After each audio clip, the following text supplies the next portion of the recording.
रोक्ने स्वास्नी बीचको सम्बन्ध कस्तो हुनुपर्छ भनेर यो भिडियोमा देखाएको छ। कृपया भिडियो अन्तिमसम्म हेरिदिनुहोला र प्रतिक्रिया पनि दिनुहोला। तपाईँलाई कस्तो लाग्छ? मामु हजुर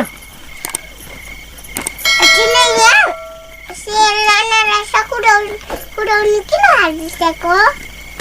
भोलि मामा घर जाने, यो मामा घर लाने कसरी हो छोरो? आमा पनि जानु हो? हो त मेरो छोरीलाई लानु परेन त, अनि छोरीलाई छोडेर मामु एक्लै हिँड्छु त। म जादिन, मेरो पढाइ बिग्रिन्छ नि त। के भनेको छोरो? 2 दिन त हो नि, मेरो छोरीलाई 2 दिन मामा घर लाने। 2 दिन भए पनि 1 दिन भए पनि म जादिन। अनि कहिले जान्छौ त छोरो मामा घर? दसैँमा मेरो स्कुल पनि बिताउँछु, स्कुल बिताउन जान्दै बस्ताले स्कुल खोलेपछि आउँछु। सानो अनि मामुलाई एकछिन पनि छोड्न मान्दिन थियो त पहिला पहिला, अनि अहिले चाहिँ मामुलाई छोड्दिने? मैले के गर्दा हजुरले छोडिदिन्छु भन्दा बाबा आउँदै आइसिन्छ। के थाहा त नि, मलाई बाबा मात्र भएर हुन्छ, मलाई मेरो छोरी चाहिँदैन। के भन्छन् छोरी? के भन्छन्? के हो मलाई त अब माया गर्नै छोडे जस्तो लाग्यो मलाई छोरीले त। हो र होइन होला त्यस्तो काय ओ हुन्छ? मसँग मामा घर नजाने अरे, यहीँ बस्ने अरे। हो अनि मेरो पढाइ बिग्रिन्छ, म त जान्ने मिसहरूले पनि गाली गर्नुहुन्छ। म त दसैँमा मात्र जाने हो। पढाइ बिग्रिन्छ भनेर नि अब दसैँमा त बिदा हुन्छ, त्यही भएर होला। कति ज्ञानी छिन् नि मेरो बुढो। ल ठिक छ ठिक छ, दसैँ आएपछि मात्र जान्छु अब। ल ठिक छ ठिक छ। छोरो हजुर अनि हजुरबासँग मात्रै बस्न सक्छौ त? हजुरबाले साथी चाहिन्न? हजुरबा एक्लै बस्न सक्छु न? म त हजुरबा एक्लै पनि छोड्दिनँ, मेरो पढाइ पनि बिगार्दिनँ। सकिन्न मेरो आमै। ल ठिक छ छोरो, मेरो छोरो कति गाडी छौ। अनि कान्छु बेहुली मान्छे, हजुर अब दुल्हन फर्काउनु जानुपर्ने। माइत नगएको पनि यत्तिका दिन भइसक्यो। अब अरूका श्रीमतीहरू भएको भए किचित गरेर बुढाहरूलाई हैरान पार्थ्यो होला। साँच्चै कान्छु तिमी त कति बुझ्ने छौ है। साह्रै खुसी लाग्छ मलाई। पत्तानी मान त कति बुझ्न आइसिन्छ, बुझ्ने मान्छेले चुप्प खाइदिन्छ नि त एकचोटि। मेरो छोरो छोरीलाई मामुलाई म सधैँ माया गरिरहेको छु त, गरिरहेको छु त्यो छोरो। त मलाई थाहा छ नि। मामुले मलाई त हजुर जहिले पनि चुप्प खाली माया गर्छिन्, मामुलाई पनि आज चुप्प खाली माया गर्छ नि त। ल मेरो छोरालाई गरिदिन्छु म है। मामुलाई नै गर्छु। मामुलाई गर्छन् भन्दा म रातभरि नसुति रोएर बस्छु। पहिला होटलमा हजुर सँगै सुत्न नमामा तानी मिलाएर सुताएको सँगै। अब चाहिँ यहाँ चुप्प पनि गर्नु नमिल्ने, चुप्प गर्नु। उसलाई फेरि सबै कुरा थाहा छ ल छोरो। भोलि बाबा जाने, मोमो जाने, अहिले फेरि रातभरि सुतेन भने हाम्रो अनुहार बिग्रिन्छ छोरो। ल अब नुन गर्नुपर्छ है, आँखा दुख्छ। हामी बाबा मम्मी भएर छोरीलाई माया गर्छौँ। मलाई होइन, मामुलाई चुप्प गर्नुपर्छ नाइ। छोरो मेरो छोरी ज्ञानी होइन त? ज्ञानी भन्छ, ज्ञानी मान्छे चुप्प गर्छ भनेर त मैले। सकिँदैन ल छोरो सुत्नुपर्छ अब है बाबा। मामुले पनि चुप्प गर्छ, अलि मात्रै सुत्छु म। गर्नै पर्ने। छोरी किन जिस्केको? छोएर गर्ने? ल छोए ल सकिएन छोरी। ल त्यसमा मामा घर जाने है त?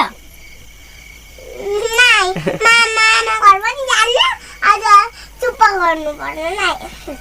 ए बाबा ल त ल भयो। बाबालाई गरिदिन्छु भने छैन मामुलाई। मलाई त खोइ। मामु बाबालाई पनि गादिस त? ए भएन भयो बाबा सुताउँछ। भन्छ फेरि भन्छ। ल अहिले जस्तै रोइदिन्छु भनेपछि बाबाले गर्छ भने त गरिस। बाबाले चाहिँ पढ्न मन लाग्दैन,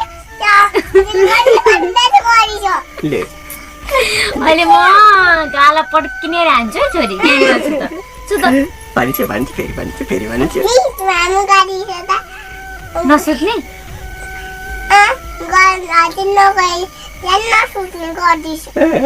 ठिक मेरो छोरो हो नि त। गर्दिछु चोखो छैन चोखो छैन छैन है मुखले नि छ अघि बाबा जस्तो अनि हो नि छोरो ज्ञानी भएर जस्तो ल सबै सकाएर सुतिहाल्ने ल खाइछु बाबा जस्तो गरेर चुप्प गर्छौ न लु ल अब यति सक्ने सेल हानी सुत्ने है छोरो अब यहाँ बस्ने भएपछि हजुरबुवालाई दुःख दिने होइन नि ज्ञानी भएर राम्रोसँग पढेर बस्ने साथीहरूसँग धेरै खेल्न नहिँड्ने है छोरो पठाएको बेलामा खेल्न जान्छु अनि तपाईँ आएर धेरै पढ्छु हस् बाबा मेरो ज्ञानी छोरो ल ल अब पर्छ ल खाइन के गर्ने भोलि खाने कि अहिले सकाउनु त छोरो यति भयो खाने ल मुख छुटाएर लिएर आइदिनु नि खाना मन लाग्यो भने खाइछु हो त ल हामी मुख छुटेर आउने ल राखिसु नि त मोछान सफा गर्दै अनि नखाने नि अनि उठेर ए ल ल छोरो ल अब त जाउँ मुख चुटी गर्ने अनि हामी नुन गर्ने हात ल है त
भएन भने हान्छन् अघि नै हजुरको हात खुट्टा दुख्यो होला म थिचिदिन्छु भन्दा चाहिँ मान्नु भएन पर्दैन भन्न आफू सुत्नु भनिरहेको छु मेरो खुट्टा थिच्न लाग्नु भएछ अनि अब भोलि माइत जाने मान्छे दिउँसभरि घरको घरधन्दा गर्दाखेरि थकाइ लागेको थियो होला जिउ दुखेको थियो होला भनेर मिस दिएको नि होइन जिउ दुखेको सुत्नु ल छिटो तिमी सुत एकछिन म मिस दिन्छु अनि दुवैजना सुत होला तिमी नै गर नाइ निदाउ न निदाउ लु छिटो नाइ के बरु खोइदिनु हजुरको खुट्टा मलाई केही भएकै छैन मलाई पनि केही भएको सुत न एकछिन निदाइछु गाह्रो हुँदाखेरि बरु मिस दिनु होला के अहिले छैन त्यस्तो साह्रो थाकेको भोलि माइत नजाने जाने अनि लु मामा लु किन जाने त जाने अनि लु पर्दैन के खोइदिनु नि त हजुरको मम्मी दिन्छ हजुरले मलाई केही भएकै छैन अनि मलाई चाहिँ के भएछ त त्यत्रो काम गर्ने मान्छे लु छोडा न छोडा एकछिन छोडा लु एकछिन थिचिदिन्छु अनि मिल्छ होला ल ल खै त यसो सजिलो हुन्छ भएन भयो मलाई चाहिँ किन थिचेको नि फेरि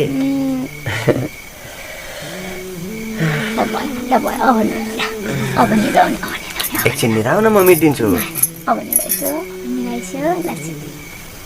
छिटो न लु लु लु लु लु छोरी बिचरा हिँड्दै छिन् त बाबाको ठाउँमा भए छिन् त छोरी त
मेरो बाबाले मेरो मामुलाई कति माया गरिसिन्छ मामुको सानो सानो काममा सहयोग गरिसिन्छ बाबासँग फेरि बिहे गरेदेखि मामु पनि कति खुसी हुनुहुन्छ ईश्वर मेरो मामु र बाबालाई सधैँ यस्तो खुसी राख्नुहोस् है उहाँहरूलाई खुसी देख्न पाए भने म पनि खुसी हुन्छु